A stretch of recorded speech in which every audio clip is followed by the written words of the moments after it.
There's a very, very high Lama in the Sakya tradition. His name is Tachen Losar Gyatso. And very realized, very practiced, ascended to Kichara's paradise. He was the foremost lineage holder of Vajrayogini. And he wrote a very beautiful prayer to Vajrayogini. It's short and it's very beautiful. And I'm going to read it to you. Namo Vajra Chandaliye. Namo Vajra Varahi. This is praise to Vajrayogini. From the dance of bliss emptiness of limitless conquerors, appearing as so many visual illusions of samsara nirvana, henceforth now glorious Kichari, attractive one, with my heartfelt recollection, protect with joyful, loving embrace. So from the dance of bliss emptiness of limitless conquerors, bliss and emptiness dance means what? All conquerors have achieved enlightenment, so they experience great bliss and they have experienced emptiness. From that great sphere of emptiness, Vajrayogini arises. Vajrayogini arises to fit our visual illusions. What does that mean? We have a feeling of what beautiful is, enlightenment is. We have a concept of how things should be. So she arises perfectly in a form that fits our illusions. Henceforth now, glorious, since you arise in that beautiful form to us as a beautiful lady, henceforth now, glorious Kichari. Kichari is what? Kichari is Sanskrit for the owner of Kichara. So Kichara is the place, Kichari is the owner. So Kichari refers to Vajrayogini, who is the owner of Kichara. Kichara is the Sanskrit word for her paradise. So, henceforth now glorious Kichari, attractive one. She's attractive. Not only is she physically very beautiful, but she has achieved full alignment. So there's nothing ugly in her. With my heartfelt recollection, protect with a joyful, loving embrace. It means to embrace me, to hold me close. What does that mean? It's asking Vajrayogini to take care of you in every single lifetime, and may you meet her every single lifetime. So please hold me in your joyful embrace, Kichari. What does that mean? In every lifetime, may I meet you again and again. From every lifetime, for a very young age, may I meet your practice, your teachings, the lamas that teach you, and I can resume my practice until I go to Kichara paradise. That's what it's saying.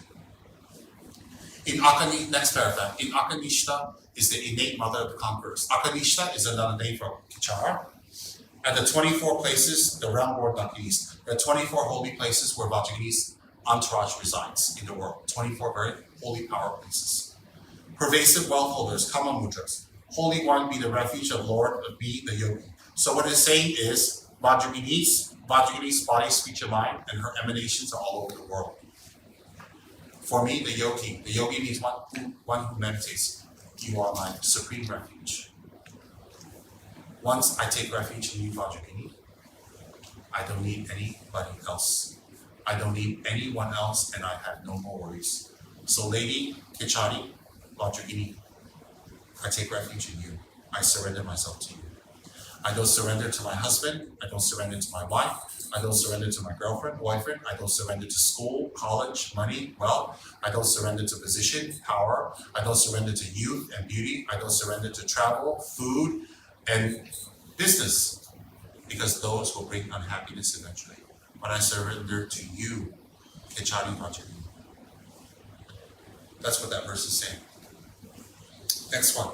You are the manifestation of my own mind's emptiness. So, what does that mean? Vajrayogini is the result of what you will become in the future of Buddha. The actual bomb in the east face of the Vajrayogini as a frightful Rakshasi of the island of illusion and the bright smiling youth clearly revealed. The actual bomb in the east knee of Vajrayogini means what? That line refers to, in Vajrayogini's Tantra, you use the syllable bomb above E space. E is actually egg space to reincarnate. That line, I can't explain right now in detail, but when you recite that line, you create the karma to control your rebirth. Okay, it's referring to controlling one's rebirth. Next one is a frightful Rakshasi. Raksha are ghosts and spirits. It's a very fierce demon in Indian mythology. It's tall, it's big, it's hairy, it's got long fangs, it eats people up, eats flesh. It's a Raksha. So Rakshasi is a female. Raksha is a male. So Vajrayogini can appear as a Rakshasi, as a frightful female demon, or she can reveal herself as a bright, smiling youth. She can appear as a beautiful, very beautiful maiden. It doesn't matter. She'll appear to anything to you to benefit you. I, not having found anything determined to be, I, not having found anything determined to be, what does that mean in a nutshell, short way? Is nothing is permanent. Nothing stays static. So nothing is real. For something to be real, it has to be permanent and never change. Tell me what in your lives are permanent. Is your youth permanent? Is your beauty permanent?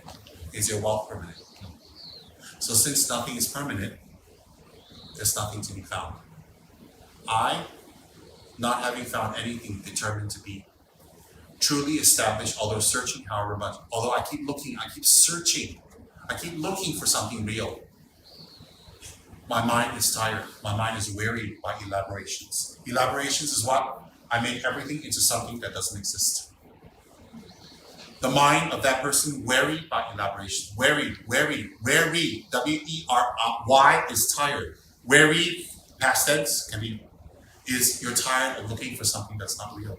So my mind is so tired. I take rest in the forest shelter free of expression. I take rest in a forest shelter of free expression. What does that mean? Take rest in a forest shelter of free expression. Free expression means a place that has no judgment, no good, no bad, a place of emptiness, a mind of emptiness. Keep this well in your sadhana book, okay? This is a prayer to Vajrayogini. You're allowed to recite it every day. It's written by a very high Vajrayogini lineage holder. Everybody see, I not having found anything determined to be. I not having found anything determined to be means what? Nothing is permanent, nothing is static, nothing is real. Beauty is not real, wealth is not real, power is not real, marriage is not real, children is not real, being single is not real, traveling is not real, not traveling is not real, being poor is not real, being sick is not real, being healthy is not real, being beautiful, not beautiful, all is not real. Truly established, although searching, because I'm always looking, I'm always searching for something, I'm always looking for something. The mind of that person wearied by elaborations. That person's mind is tired from elaborations, tired. Without Dharma can become bitter. Take rest in a forest shelter, free from expression. So you take rest in a forest of free expression. What is that? The mind of emptiness. Vajrayogini's mind. Emma. Now Dakini, arise from space, from the Sri Hiruka, king of tantras, protect by the truth of saying. Accomplishment is through reciting the excellent near essence mantra of the Vajrayogini. So Emma is an expression of joy, of happiness. Emma ho. It's an expression of spontaneous expression of happiness of hearing the Dharma. Emma. Now Dakini. Who's the Dakini? Vajrayogini, Vajradakini. Vajradakini or Vajrayogini is not a normal Dakini, she's an enlightened Dakini. Now Dakini who? Vajrayogini. Arise from space. Come forth. Emanate, come to me. From Sri Hiruka, king of tantras. So from Hiruka's tantra, it says, protect by truth of the saying. It says that by reciting Vajrayogini's near essence mantra, one is protected, one will be liberated, one will gain high attainments.